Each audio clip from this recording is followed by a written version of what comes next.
I was obsessed with distance running. Training was something that I could carve away at, like I was digging a cave. It was my outlet, and it became my identity. My junior year of high school, I had a coach who made me feel so special. He made a plan to take me to the Olympic trials the following winter for the marathon. I felt seen, and my obsession with running was the best thing about me. And my coach was the key to our running dream. He stretched me out every day and worked out all the tight muscles in my legs. My hips have always been tight, and he was going to loosen them. I remember laying down in the dark with his hands underneath my underwear, because he was too essential to say no to, and being uncomfortable was worth being special.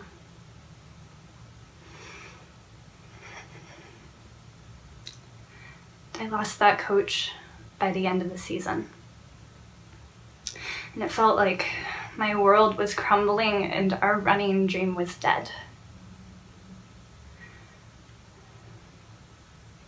But my senior year was happy. I was so excited for college. I had a scholarship to run in San Francisco. I remember dancing on the footbridge over the highway by my house and laying down on the concrete and listening to all of the cars passing under me, feeling like I could soak up the whole world.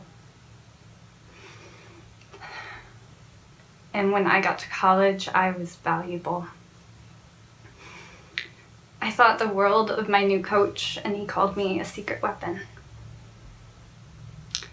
I learned that being a sponge was valuable, and I learned that being small was valuable. A couple of weeks into training, I was sitting outside the weight room, and I was eating an Oreo cookie, and my teammates crowded around me and told me to swallow it. Coach is coming down the stairs. Don't let him see you eat that. I remember standing in the shower and feeling my thighs touch and having the thought that being skinny was fun while it lasted. But I was going to have a grown-up body. In October, I wasn't special. I was bigger than before, and I wasn't as fast as my coach thought I would be. And my hips were so tight, and I ignored them. By November, I had stress fractures in both of my femurs. And not having running shattered me. I wanted to punish my body for being so fragile. I isolated myself from my teammates and I stopped eating. I started feeling this panic that I couldn't relieve until I threw up. And I couldn't stop it.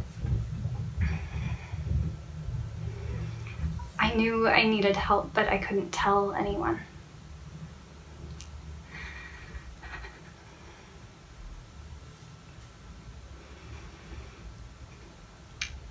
But in March, my secret spilled out of me. I melted in the arms of community support members and my new therapist who showed me unconditional empathy. I watched my weight shoot up every week, and I felt my body growing out of all of my clothes. I couldn't remember why I was interesting, and I couldn't trust my body to ever stop feeling so hungry. My second year, I met Jen. She was our new assistant coach, and she helped me with nutrition.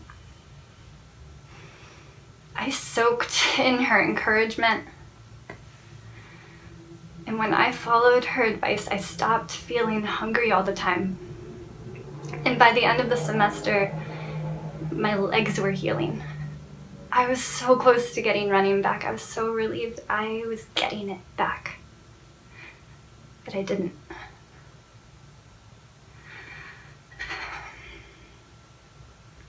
I wasn't allowed to run, and there was no plan for me to start.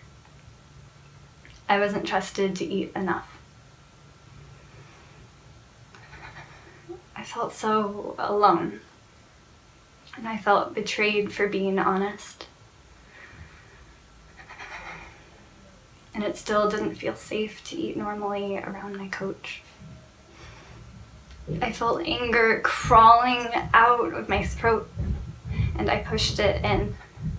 Self-harm became a relief in the same way that exercise was relieving, in the same way that puking was relieving.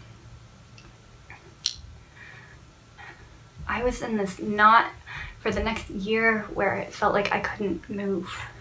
I was terrified of my scholarship being taken away and my life in San Francisco being erased. Sometimes I got running back and everything felt fixed. But I wasn't okay. I wasn't trusted to take care of myself, and I lost running every time my weight wasn't high enough. And every time I lost running, it felt like I was breaking in half.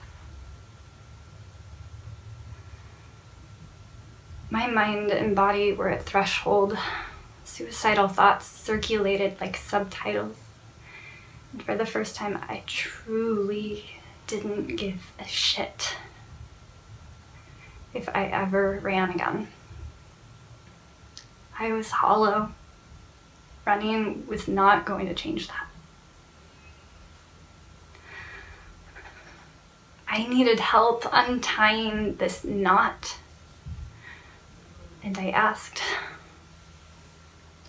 I went to the athletic director with my hands up, and I was met with empathy. I was given new support and new solutions, and then I was cleared to run.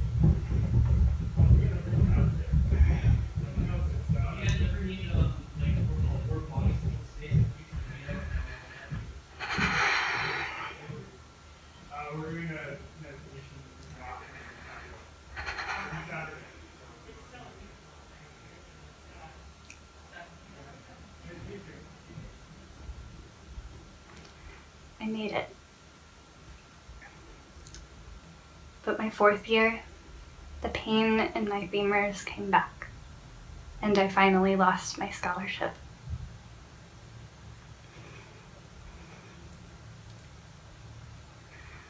It felt like I was falling off of this cliff that I had been holding on to with sweaty hands. And I fell into this ocean of relief.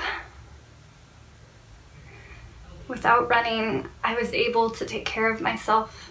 I had all of the tools from years of support that I wouldn't have gotten if I hadn't asked for help.